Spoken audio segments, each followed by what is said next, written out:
S. இப்போ ஒருத்தருக்கு பயம் இருக்கு. அந்த பயத்த வந்து நம்ம கரேஜா மாத்தணும். ஒருத்தருக்கு வந்து லவ் இருக்கு.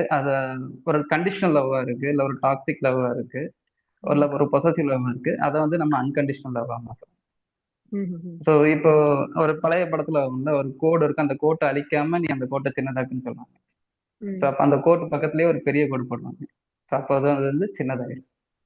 சோ இப்ப பயம் இருக்குன்னா அந்த பயத்தை நம்ம டிஸ்டர்ப் பண்ண போறது கிடையாது. அதை விட ஈக்குவலா அதை விட ஜாஸ்தியா நம்ம கரேஜ் கொடுக்கும்போது அந்த பயம் வந்து ஒரு பெரிய விஷயமா தெரியாது. பட் ஸ்டில் அது ஒரு அன்ப்ராசஸ்ட் இமோஷனா தானே இருக்கும். இப்போ நம்ம யா. பேக்ஃபிளார் ரெமெடி எடுக்கிறோம். ம். ஸோ அந்த நேரம் நமக்கு ஒரு ரிலீஃப் கிடைக்குது. ம். பட் அந்த ஹோலா அந்த இமோஷனை ப்ராசஸ் பண்ணணுமா, என்ன பண்றது?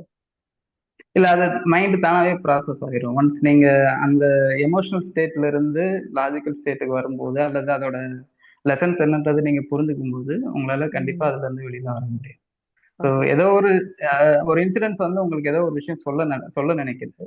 அதை வந்து ம். நம்ம கேட்டு தெரிஞ்சுக்கிட்டோம், அதை அண்டர்ஸ்டாண்ட் பண்ணிக்கிட்டோம்னா அதுக்கப்புறம் ம். நம்ம அதுல இருந்து மூவ் ஆன் ஆயிடலாம். அது ம். என்னன்னு தெரியாம டினைல் மோட்லயே நின்று அது ஏன் எனக்கு நடந்தது அது அப்படின்றதுலயே அந்த ஒரு டினைல் மோட்லயே இருக்கும்போது நமக்கு வந்து அது நம்ம கூடவே தான் இருக்கும். ம். ஸோ அதை வந்து நம்ம புரிஞ்சுக்கிறதுக்கு அந்த லாஜிக் அந்த எமோஷனல் ஸ்டேட்ல இருந்து கொஞ்சம் இறங்கி ஒரு ஒரு நார்மலான ஒரு ஸ்டேட்டுக்கு வரும்போது நம்மளால அதை ஈஸியா ப்ராசஸ் பண்ணிக்க முடியும். ஸோ அந்த அவேர்னஸை கொடுக்கறதுக்கு வந்து பேட்ச் தெரப்பி ஹெல்ப் பண்ணும். அண்ட் அகைன் உங்க ப்ராப்ளம் நீங்க தான் ஃபேஸ் பண்ணணும். அதுக்கு பேட்ச் சிஸ்டம் வந்து ஹெல்ப் பண்ணும், சப்போர்ட் பண்ணும். ம். நான் உங்க ட்ராமாவை போயிட்டு நீங்க அப்படி பண்ணுங்க இப்படி பண்ணுங்க அது ஏன் இப்படி நினைக்க கூடாது அப்படின்ற அட்வைஸ்லாம் நான் கொடுக்க மாட்டேன். ஏன்னா அந்த அளவுக்கு எனக்கு தெரியுது.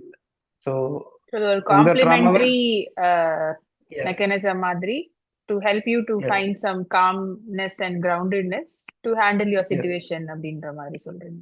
எப்படி எஸ். நம்ம தான் எஸ். அதை பத்தி யோசிச்சு அதனுடைய ம். ஃபேக்ட்ஸ் எல்லாம் தெரிஞ்சுக்கிட்டு ஒரு ம். அக்செப்டன்ஸ்க்கு வரத்துக்கு பேக் ஃபிளார் எஸ். ஹெல்ப் பண்ணுது. ஹெல்ப் கண்டிப்பா. So அது வந்து உங்களுக்கு ஒரு வாக்கிங் ஸ்டிக் மாதிரி தான். அதுவே உங்களுக்கு நடக்காது. அது உங்களுக்கு சப்போர்ட் பண்ணும். கோர்ஸ். So நீங்க நானுமே தான் நடக்கும். உங்ககிட்ட வந்தப்ப I said I was feeling too numb. எதுவுமே ஃபீல் பண்ண ம். முடியல. I had a traumatic experience and I was yes. Feeling very very numb அப்படின்னு சொல்லும் போது ம். தான் you gave me Bach flower remedy and my my feeling started to come up. Yes. அதுக்கப்புறம் I was able to process what happen to me in a calmer way. அந்த anxiety இல்லாம இருந்துச்சு.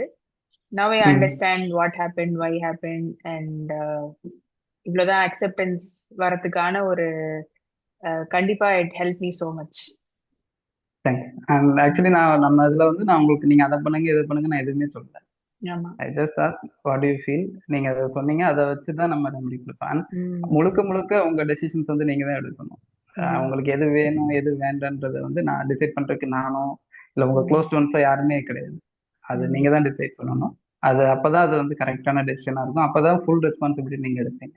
ம். ஸோ அந்த அந்த இதுக்கு எதெல்லாம் தடையா இருக்கோ அந்த தடையை ரிமூவ் பண்றது தான் பேட்ச். ஸோ உங்க ஓகே. கூட நீங்க கனெக்டடா இருக்கணும். அண்ட் இன்ட்ரெஸ்டிங்கா